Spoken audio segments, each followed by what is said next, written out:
Hello students, welcome to my class. So today we are going to discuss on a topic of displacement of uterus. Displacements of uterus.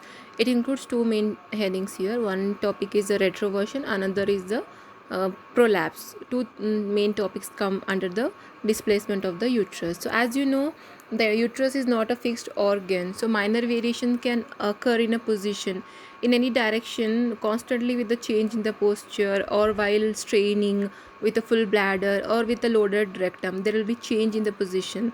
And when only when the uterus rests habitually in a position beyond the limit of normal variation, then only we can call that condition as a displacement. If it is changing, normal variation is there, then you cannot call it as a displacement. As we know, the normal position of the uterus is antiverted and antiflex, so anything other than this comes under the abnormalcy. So retroversion, there is one condition called as retroversion. Uterus is normally antiverted, which is bended forwards, but retroversion means here what happens, the backward bending will be there. So retroversion, coming to its definition, retroversion is the term used when the long axis of the carpus and the cervix are in line and the whole organ turns backwards in relation to the long axis of the birth canal. See in the diagram you can see the normal antiverted and antiflexed uterus, and in the next diagram you can see the retroflex and the retroversion of the uterus. So here you can see the change in the direction, how it is moved. It should be bended forward, but here it is bended backwards, and that is called as the retroversion. So long axis of the carpus, that is the body of the uterus, and the cervix are in line. You can see here the long axis of the body and the cervix are in a single line or the same line. And what happened, the whole organ turns backwards in relation to the long axis of the birth canal. You can see the organ is turns backwards when come in relation to the axis of the birth canal, and this is called as a retroversion. This is a antiversion, which is a normal position, and this is a retroversion. Retroflexion and retroversion occurs. So retroflexion is a bending backwards of the carpus of on the cervix at the level of internal os. Here what happens, the body of the uterus is bended on the cervix at the level of the internal os. The two conditions are usually present together and are loosely called as retroversion or the retro displacement of the uterus. So these together called as a retroversion or the retro displacement. So now coming to its degrees, the degrees of retroversion or retro displacement is of three types, 3 degrees it is.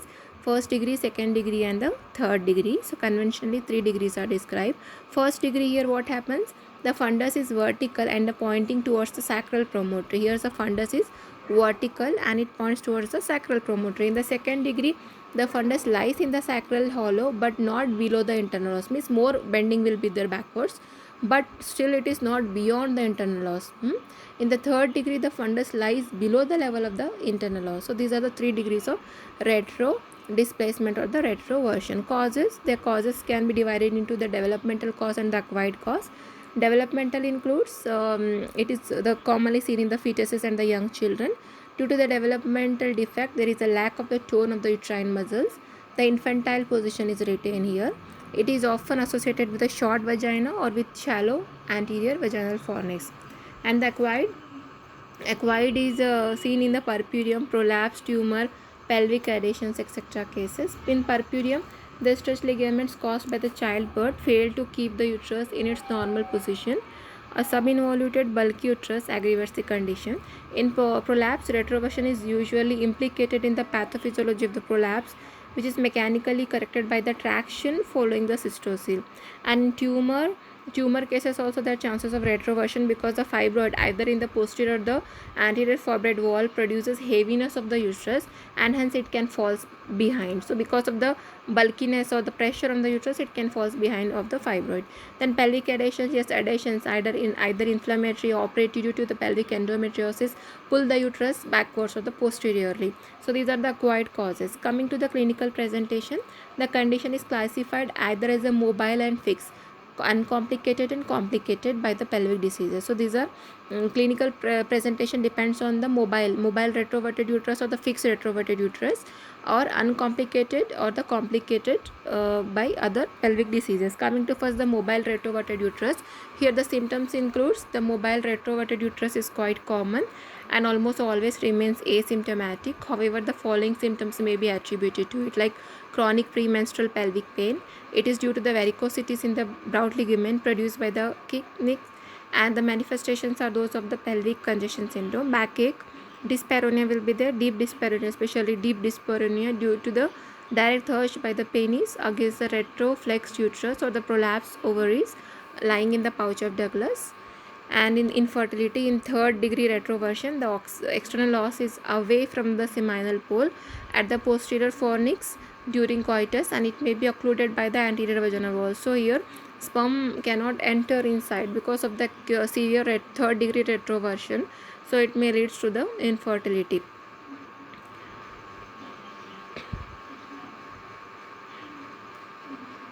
Another symptoms will be like backache, chronic pelvic pain, dyspareunia, that is a pain during sexual act, may be present. In such cases, Hodge-Smith pessary may be placed inside for about 3 months after correcting the uterine position to anteversion. If the symptoms are in abeyance during this period or reoccur back after its removal, it may be concluded that the symptoms are due to the retroverted uterus, and this is called as a pessary test. So this pessary test is there. If you suggest this retroversion may be the cause of backache, then you have to insert the pessary, and it should be retained inside for 3 months. After inserting pessary, if there is a correction of the uterine position occurs automatically, and by this pessary test, if she gets relief from the symptoms of backache and all, then you can say the pessary test is positive and this condition is of the retroverted uterus. Incidence, it is 15 to 20% seen in the normal women. You can see here the degree of displacement of the anteverted uterus due to the full bladder and reason to empty the bladder prior to the examination. Then coming to its sign, bimanual examination you can be done with both hands. Here the cervix is directed upwards and forwards, and the body of the uterus is felt through the posterior fornix, not through the anterior one. Through the posterior fornix you can feel the body of the uterus, and it is found continuous with the cervix, and it moves when the cervix is pressed up. The size of the uterus is difficult to assess at times. And speculum examination, the cervix comes in view much easily and the external loss points forward. Cervix can easily be seen if it is a retroverted case, and the external os points forwards. It's not pointing somewhat like downwards, it's forwards, it's pointing. Rectal examination is of help to confirm the diagnosis. Next is about the fixed retroversion. Here the symptoms are related to the associated pelvic pathology like menstrual abnormalities, menorrhagia, congestive dysmenorrhea, chronic pelvic pain, dyspareunia are usually associated. Whether the uterus is fixed or mobile can be elicited by attempting to replace it by moving the cervix backwards and by pushing the fundus upwards. So rectal examination may be more effective to elicit these findings.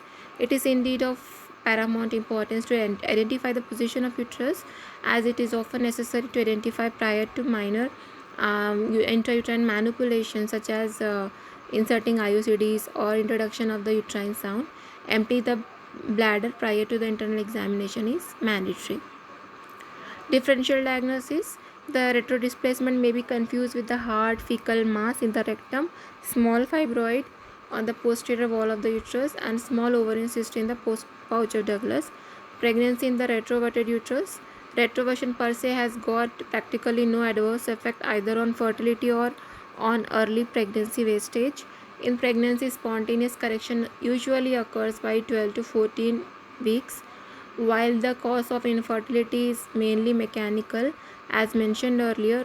So usually infertility is seen in the third degree of retroversion just because of the mechanical cause, that is the semen cannot enter inside. Otherwise, in first or second degree, in chances of infertility are not there. Repeated pregnancy wastage may be due to the disturbances in the uterine vascularity or due to the thirst during intercourse, especially in the abortion prone women. Prevention, the guidelines is to be done helpful during the weeks after abortion or childbirth to empty the bladder regularly, to increase the tone of the pelvic muscles by regular exercises, to encourage lying in the prone position for half to 1 hour once or twice daily between 2 or 4 weeks of the postpartum period. Next is about the treatment. Treatment is the correction method with the help of either pessary or surgery. Surgical correction is there, pessary correction is there. First is pessary. Pessary is less commonly used in the present day gynecological practice. However, it may be indicated for the pessary test in subinvolution of uterus in pregnancy when spontaneous correction to anteversion fails by the 12th week. Usually, Horst-Smith pessary is used. Horst-Smith pessary is used. The pessary acts by stretching the uterosacral ligament so as to pull the cervix backwards. So pessary can be retained inside.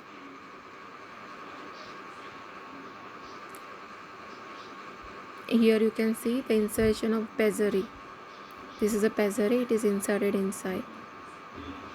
Introduction of pessary to correct the position of the retroverted uterus. Next is the surgical correction.